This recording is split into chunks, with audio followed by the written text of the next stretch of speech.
Hello guys, welcome to 2019. It is I, Ruthie, and I have another movie that I'm going to remake for you. Hope you're ready. It's a doozy. If you are like the third of, is it like 2/3 now? I think it's like a third of every Netflix owner, subscriber has watched Birdbox. Spoiler alert, that's the movie we're going to be talking about today. I'm not going to be reviewing the movie. You can watch many great reviews. I personally recommend watching Taylor J. Williamson. I'm not going to look it up, but I will have his name right here. It'll be pretty. Make it pretty. And the Cosmonaut Variety Hour. These two people are my favorite reviewers on the site other than like yourmoviesucks.org, I think is his username. They reviewed these movies. They've got my opinions. Just here's the steps. Go watch the movie, go watch their video, and then watch my video. I fix problems. They'll point it out for you. Yeah. My opinion of Bird Box is going to work in this really painful analogy. It's like you drink orange juice with pulp. You brush your teeth to get the pulp out, and then you realize that if you drank the orange juice again, it would suck. But now your teeth are permanently brushed, and the pulp just won't get out of your teeth until you make a stupid video to remake it. Here I am. I'm here to remake the movie for you. Hey, have you watched the movie yet? Well, go watch it. I'm going to spoiler warning. I had a request to make sure to put a spoiler warning in the video because of my last video, I guess, you know, thinking about it. Yeah, I could have spoiled the movie. Spoiler warning, this is your only one. I have my notes. They're not this big. There's only like 5. I think it's like 5 pages. Bird Box is a good movie the first time we watch it. Unless you're really good at pointing out fallacies or your like suspension of disbelief isn't like all that good. So we're gonna fix it so that way it's a great movie. It's not just good, it's great. There are some things that are fundamentally wrong with this movie, so we're going to fix those, and then I'm going to retell on how I'm going to do this movie, okay? Okay, just like Harry Potter, except I don't get to shit on J.K. Rowling the entire time. Wrong. J.K. Rowling's still bad. So, what's wrong with Bird Box? The concept is too cool. Either tone down your cool concept or expand on it. And because this is me, we're going to expand on it. So, instead of just one movie, we're making 4 parts. Each an hour, maybe more. I don't know. This is Netflix. We can do what we want. Something about Bird Box that really bothered me was the format of the movie. They have this for no reason. This is not artistic. It's not for any good reason. It's like the beginning of the movie is the future, and there's the past part of the movie, and they like intersect. No, we're getting rid of that. Just take away our flashbacks or time skips, and we're gonna go in one straight shot. I really want to talk fast, but I shouldn't talk fast. I need to enunciate the fact that the monster sucks. So the problem with the monster in Bird Box is they didn't really flesh out the monster, I think, before the movie. There is a book about this. There's a Bird Box book, apparently. I heard that there was a Bird Box book, but I didn't read it. I'm not going to read it. I have no interest in reading it, but I would really like to assume that the monster is more fleshed out. I'm going to flesh the monster out because I feel like if you're going to have a monster movie, your monster needs to be really, really great. So, what are we going to do about our monster, guys? I'm going to tell you. So, you can choose so many good Cthulhu-esque monsters that can be invisible. Like Neotharkotep. I said that wrong. I'm going to put some pictures on the screen. It's going to show you some art I found on Google Images that's going to show you all of the cool Cthulhu monsters we could make invisible that could be too big to go through a front door. Yes, that's right. The reason why our monster can't get through the big front door is because he's too big. He's too big. He is a big, scary, probably tentacle boy. My spoon is too big. So now that we have chosen our Cthulhu-esque monster, I probably chose this one. I actually know the picture that I chose because I liked it, and I feel like a monster that is in the palm of my hand right now. I need to stop moving my hand so I don't have to animate it. This monster looks like it could change into your fears. That's nice. It doesn't matter if he looks like he can do it because we're never gonna actually see it. We will probably see it in like shadows and stuff because I intend to have some tentacle in my shadows. I'm totally down for some Cthulhu shit. What we need to build our monster and give him some ground rules so that way we can terrorize our people to the maximum amount of terrorization. One thing that I noticed in the movie is that they couldn't physically touch people, but they made wind. But they moved the car whenever we were going down to the grocery store. So here's how we're going to fix that little mess. They can touch you. However, they cannot touch you well. It's like, imagine a big cone. It's like, imagine this, not sponsored, but like, this is you, and it just like, it's like, it can't. You are more grounded in this reality. So, there's a cat hair. Dude, you know, I don't have to explain it too much. We just have to know that it can touch people. And maybe push them? I don't know. Probably not. But if they have the strength to move a car, they can have a strength to like kick you while you're down. So they have enough strength to be at least enough strength to rock a car back and forth, which would be especially scary if you're running around away from these things and then you just see someone just go. Another thing that it does is if you see it, you go insane. Does that necessarily mean you kill yourself? No. But does it mean that there's going to be mass chaos and people will die anyway? Yes. Instead of making it immediately kill yourself, I feel like for the majority of the time you'll kill yourself, but you'll have those people that instead will try to hurt others or will I don't know. The kill yourself aspect's really cool, but I want to make it different. I want to give it some spicy, some just spices. Give it some basil, give it some paprika. We're going to just, I want this monster to, starting to smell the basil. For the most part, I think the monster will try to coerce you to kill yourself or coerce you to be insane. What the thing we need to establish with our monster is, what does this monster feed off of? Does it feed off the insanity? Does it feed off the suicide? Does it feed off of blood? Is it like, what does it feed off of? Personally, I like it feeding off of insanity. So it's okay with you killing yourself, maybe because it's the most amount of insanity at the time. Most people who are in a normal state of mind, it would be insane to think that they would kill themselves.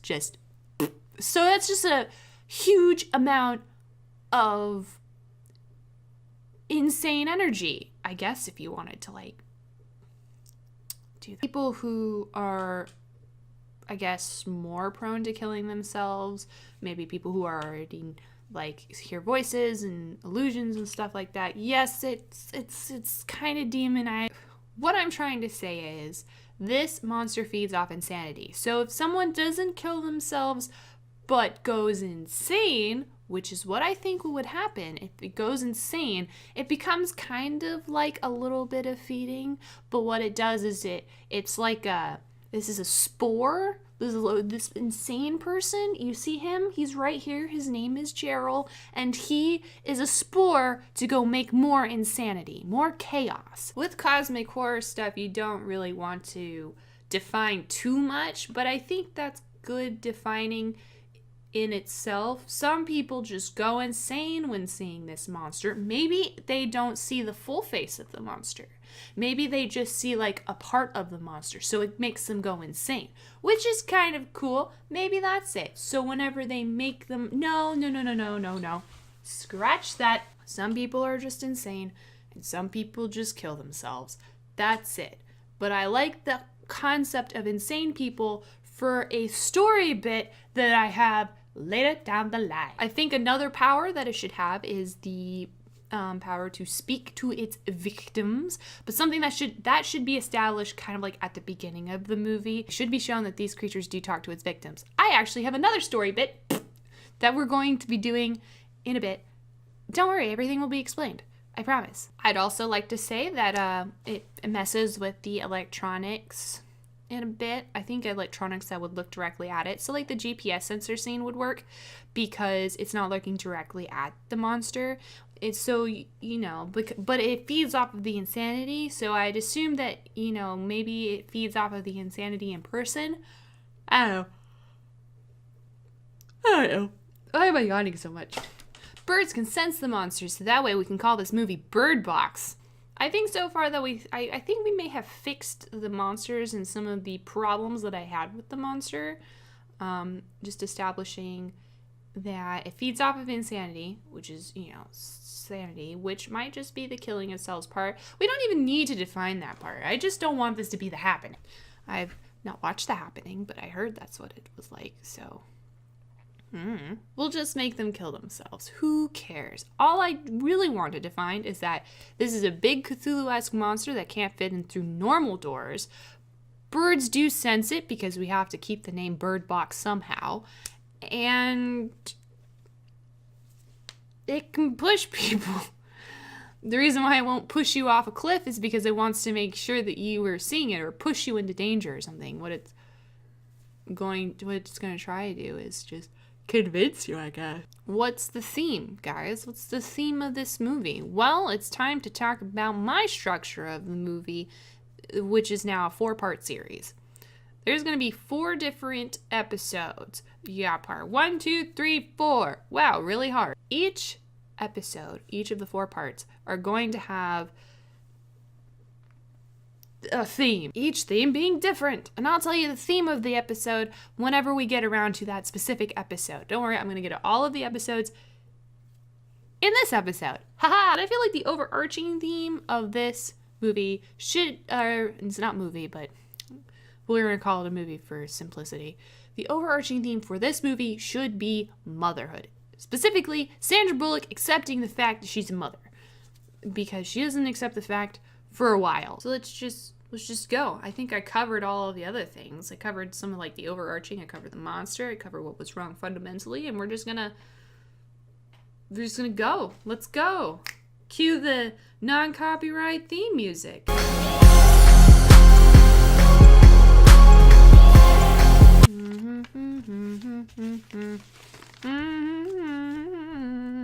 I've got notes, so yes I do, but this movie's better than Fantastic Beasts and Where to Find Them.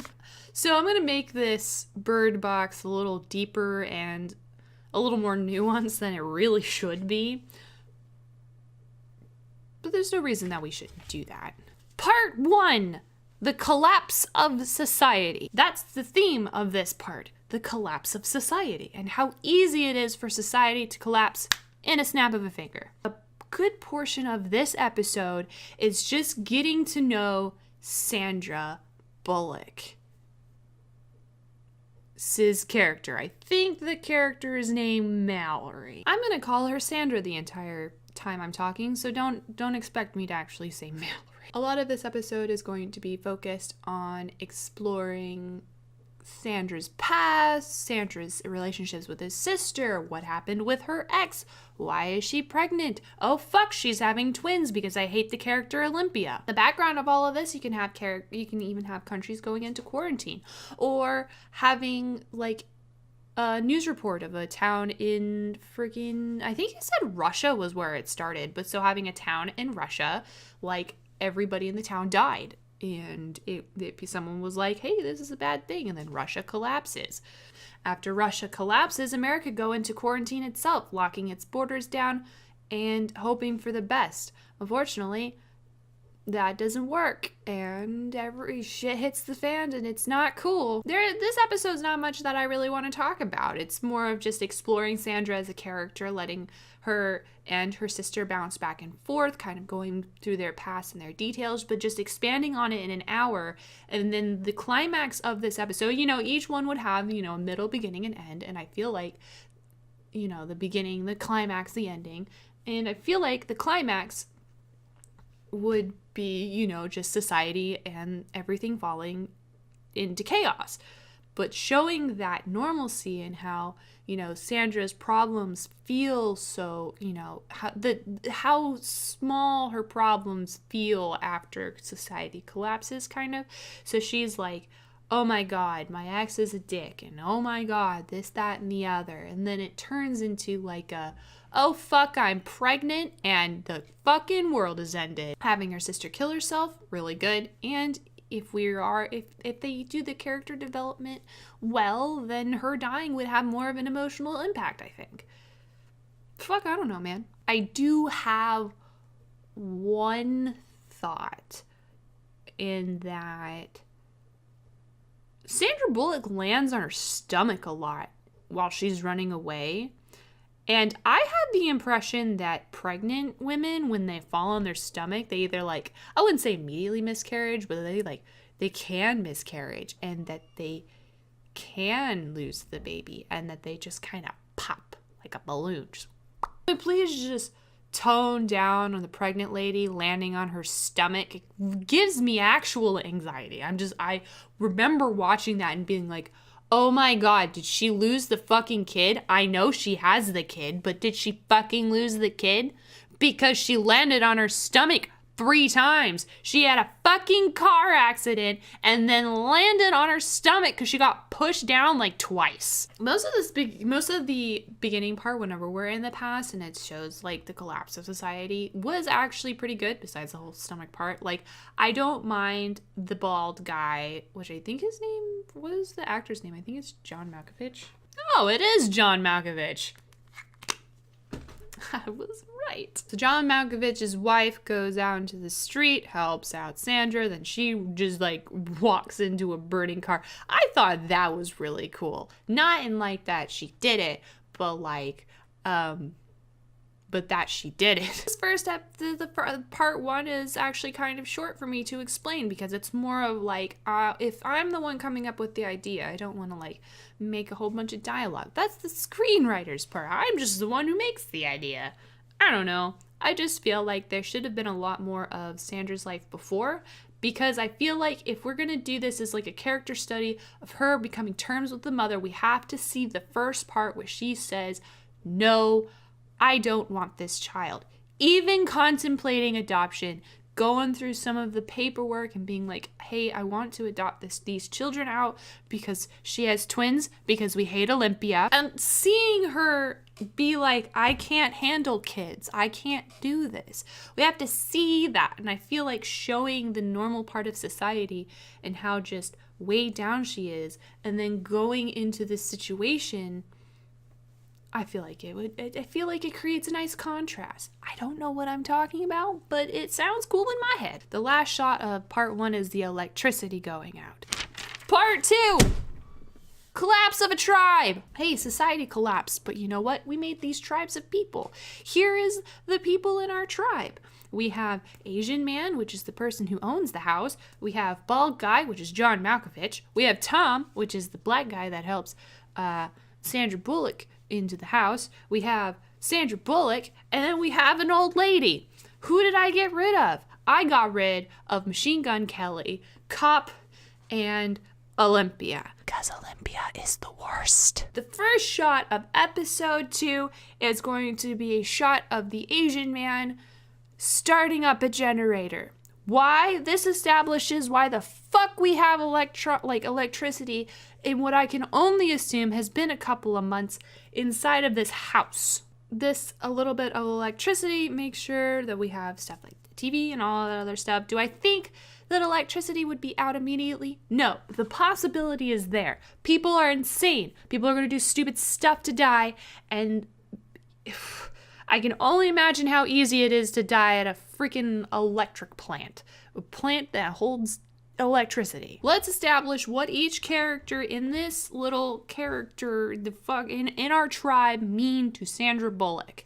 Sandra Bullock's the main character. You see this? This is our little precious bean, Sandra Bullock, who, by the way, was 54 when filming this, and she looks amazing. She looks like she's 30.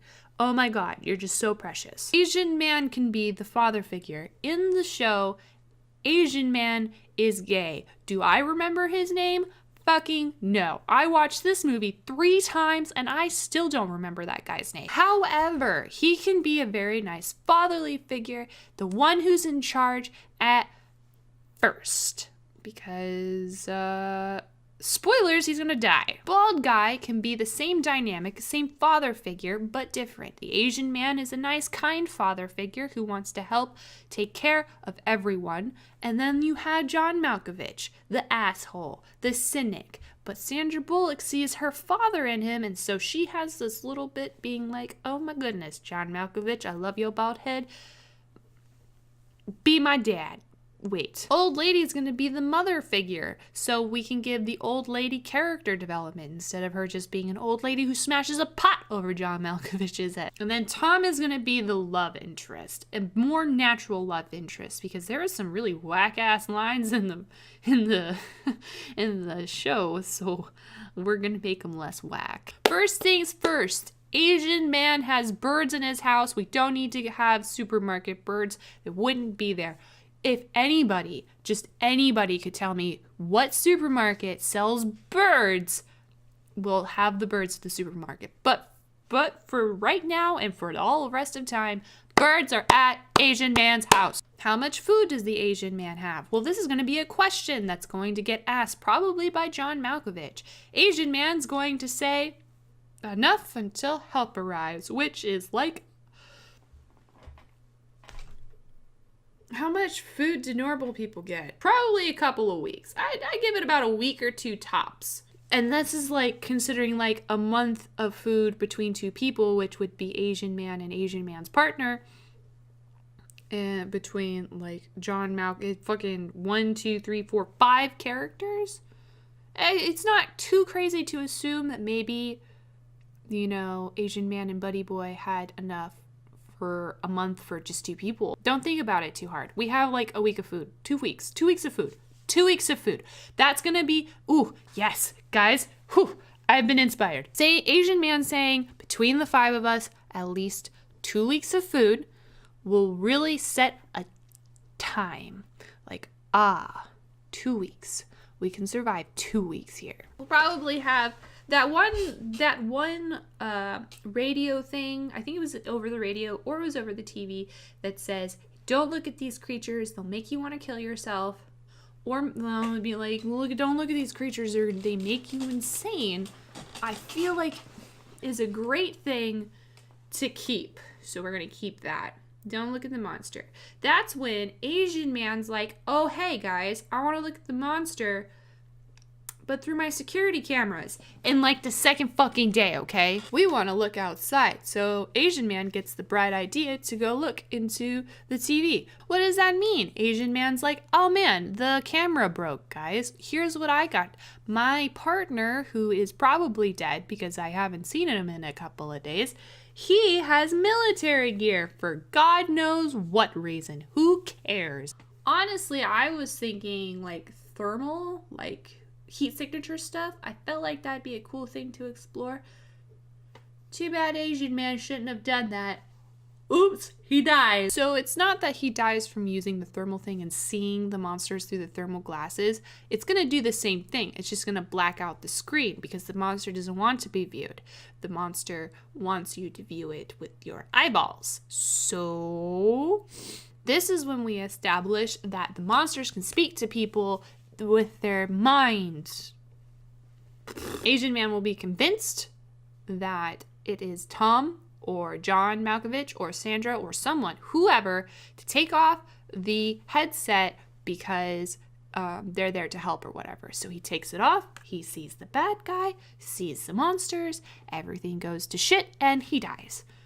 And we get to watch it happen in glorious gore HD. But this is just like the first 20 minutes of the fucking episode. We have more minutes to fill, so let's fill them up with more shenanigans. I really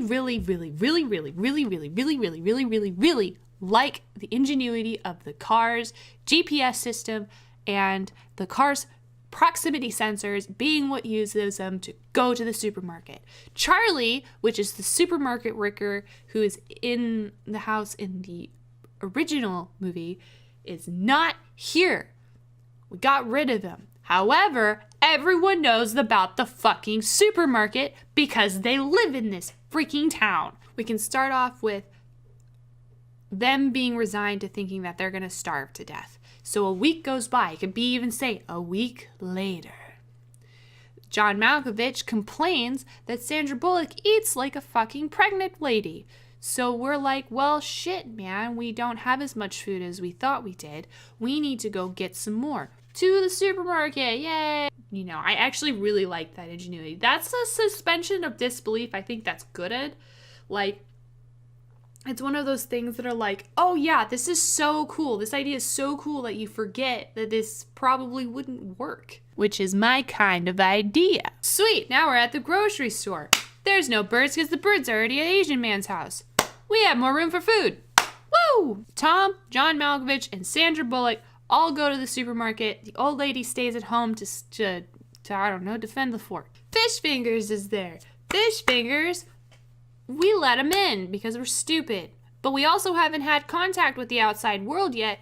We don't know that crazy people exist. This will be our introduction to the crazy people. Fish Fingers will try and make Sandra Bullock look at the monster. John Malkovich will get over the fact that fucking Sandra got his wife killed, and it'll be one of those moments where he has the shotgun pointed and it looks like it's at Sarah, or maybe just a regular gun and it looks like it's at Sarah, but it's actually Fish Fingers, and Fish Finger dies, and it just bleh. Ruthie, does this mean that we're going to stay at the supermarket? No, dear friend, we're not staying at the supermarket. Why? Because I'm going to introduce an enemy that's going to be important 5 years from now. In the background, in the distance, our group of heroes hears crazy people. They hear gunshots. They hear lots of gunshots. So they hurry up, throw all of the groceries into the car, and they leave. And they say, we will not go back to the supermarket. Not today. No thanks, Satan. Cool, we have groceries for a very, very, very long time because we filled up the freaking van top to bottom. We have to deal with taking in groceries. This is where I think that maybe episode 2 would be kind of one of the longer ones. Episode 1 is 45 minutes, maybe 30 minutes, maybe 45. 45 is good. Episode 2 and I think episode 3 maybe would both be maybe an hour and a half. Maybe, I don't know. And then the last one would probably be an hour. Hey, we have groceries now. Woo! Hey, we have diapers. Woo! Hey, people are not as depressed as that it's the end of the world. Woo! Well, we can have some of that dynamic between the characters, Sandra having the conversation with John Malkovich, Sandra hitting it off with Tom, Sandra being nice with old lady replacing everything that Olympia was and will be better because it is old lady who makes cookies. Sandra Bullock by herself, realizing that this is an intense time to be alive and that she's going to be having twins soon because why are we having twins? We hate Olympia. But then there's a knock on the door. Enter in crazy man Joe, who's not crazy yet. His name is just Joe right now. Welcome in, Joe. Hi, Joe. Joe's let in because he is afraid, and obviously it's cool to let him in if we're afraid.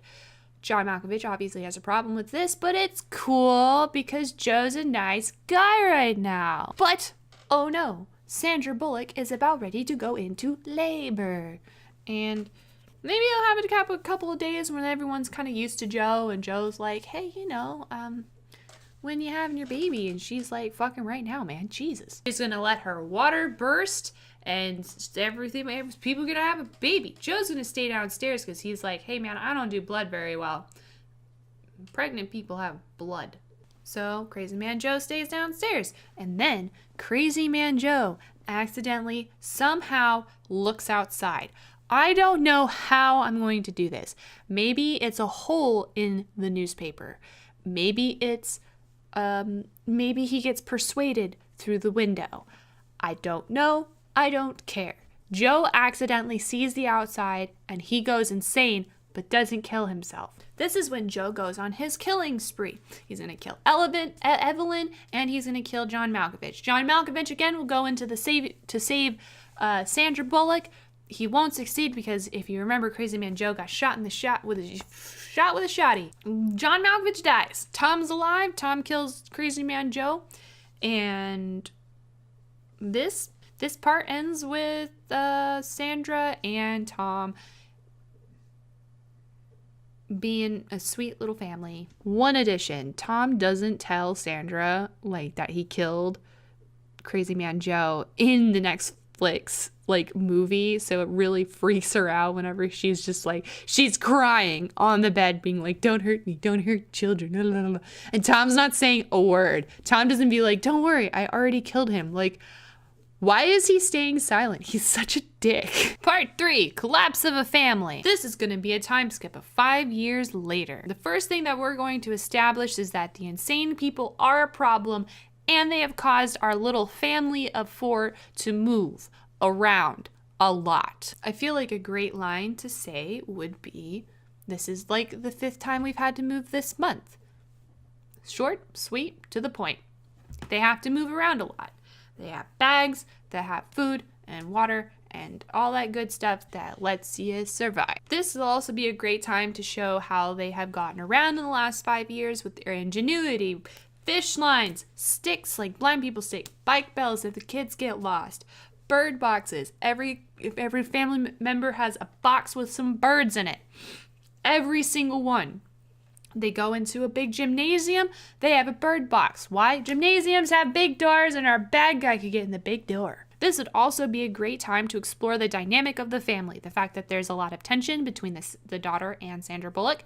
The fact that Tom has named the children, but Sandra Bullock doesn't call the children by her name. And the dynamic between Sandra and Mr. Man. Even though I feel like this episode should be one of the longer ones that could explore how could explore the family, could explore how you survive in a time like this and all of this other stuff. I don't have much, I don't really want to go forth and explain it because it's more of like action bits and whatnot and not much to really do with the story, but more to just get more attached to the fact that these characters are together and they're pretty cool. However, thing that will start off one of the arguments that Sandra and Tom will have is that someone comes over the radio and is like, hey, how about you come over here to us? We're like a sanctuary, blah, blah, blah. Tom can like get ready, goes by himself to get ready to get a boat. Sandra's very upset because she's like, oh, well, it's kind of safe here. We don't know if those people are nuts. And Tom's like, well, we have to try. And Sandra's like, no. And Tom's like, yes. And everybody is just upset. This is when the climax can happen. That's very similar to what happened in the Netflix movie. One of the crazies break into the house that Sandra and Tom are inside, and Tom is like, hey, I'll stop them. And Sandra's like, okay.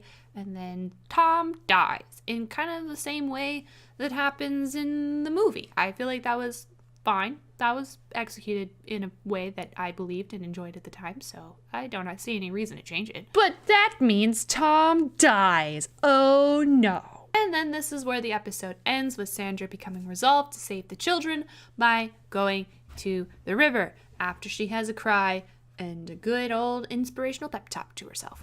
Maybe not anybody hears this pep talk, but I know that I would give myself a pep talk. Hey. Part 4, the strength of a mother. The start of this episode is going to be the start of the Netflix movie. Sandra being like, we're going on a trip. It's going to be long. It's going to be hard. It's going to suck. But you're just going to have to live with it. You have to listen to me. Blah, blah, blah. I had no problem with most of the river nonsense in the movie. Even her blindly fighting the insane guy. I feel like that also adds a lot of, you know, just a lot of tension. The fact that there are people still actively out. It's not just that little town. They're everywhere. These insane people are everywhere looking for other people to basically feed to the monsters. The only thing I would really actually change about the river stuff is that Sandra Bullock also needs to have her own bird box in order to explore the forest whenever she leaves for the wind chimes. Them losing their bag on the river, especially since we can show in the previous episode, we'd probably show how important those bags are. Losing that bag is detrimental to them. So she has to go find, you know, this. Also, you don't warm up a hypothermic boy, a boy who has fallen into cold water, who's going to get hypothermia.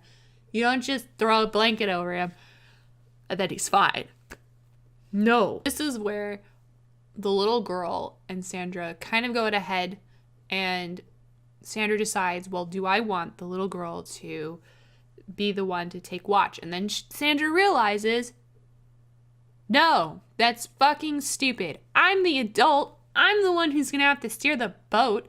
Why would I take directions from a fucking 5-year-old? If you don't know what I'm talking about the rapids.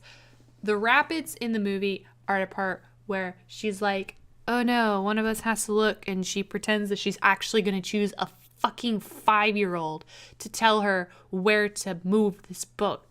I think it would be much more of an emotional punch if Sandra was like, no, I'm going to do it. And that can be the moment when she is resolved and says, you know what, I am the one taking care of these kids. I will do it. I'm going to be the one. She chooses to keep her eyes open. She chooses to take off the blindfold, go down the rapids, and overall, it's not a very bad experience. We're not going to flip a boat with children in it. Why? Because the children in reality would drown, and I could not stand that the children didn't drown. Not that I wanted the children to drown, but I feel like she can crash the boat into the shore, and then we got some more shenanigans to do, so let's fill up the rest of the runtime. I also like the part in the movie when Sandra and the kids get separated and the exploration of how much the girl fears Sandra. The whole monsters basically separating the children knowing that, you know, the birds are saying something, but the girl being like, I don't like my mom, so I think she's lying to me, or bleh, something, whatever. I don't know. Kids are stupid. It's fine. That is when, in that moment, in the fear that Sandra has of losing her kids because they've been separated from her, she calls them by their name. She screams their name. She says, you know, I don't want to lose you, fucking Ariel, girl that has a name. I don't want to lose you, you know, like, and boy, and yeah, it's gonna be really emotional when you see it. Me telling you is not very emotional at all, is it? Spooky monsters be spooky, and you can see several of the monsters converging onto our trio of people. And I really liked that scene of when Sandra is begging at the door, because I feel like that also really shows how much she's accepted to be a mother, that she's willing to sacrifice herself to the monsters in order for her children to be safe. So that's cool. So that's fine. I like that. That's when the guard detail can come out and be like, hey, yo, it's cool, man. What about your eyeballs? And they're let in. And everything's great. Everything's fine. The movie ends. We're not outside, though. We're inside the sanctuary. Don't want to be outside. Outside's bad. And then see. That's my retelling of Bird Box. I hope you like it. I liked it. I would watch it. If you would like to remake Bird Box and tell me about it in the comments below, please go ahead. I will definitely read through all of the comments and see what's up. If you have any other movies or series or anything else that you think that I should consume and then fix, then I'm willing to listen to suggestions for sure. Next thing, I don't know what the next movie I'm gonna do is. Maybe I'll do Twilight. Maybe I'll do the next Fantastic Beasts movie. What was it called? Crimes of Grindels? Maybe I'll do that one. I don't know. There's a lot that the future brings, but I hope that you enjoyed this video. Leave a like, subscribe, comment, interact with me. I don't get paid by YouTube. You do what you want, you beautiful person. I love you very much. Here's a heart, that's for you. Save it later, use right now, I don't really care. Is your heart, you do you. Make sure you eat some water. Wait, what? Make sure you drink some food, eat some water, get a good amount of sleep, and I'm gonna see you the next time I see you. Check out my other channels if you wanna see my face or hear my voice more. I'm gonna go now. Okay. Okay, bye. Okay, bye. Do do do do do do do.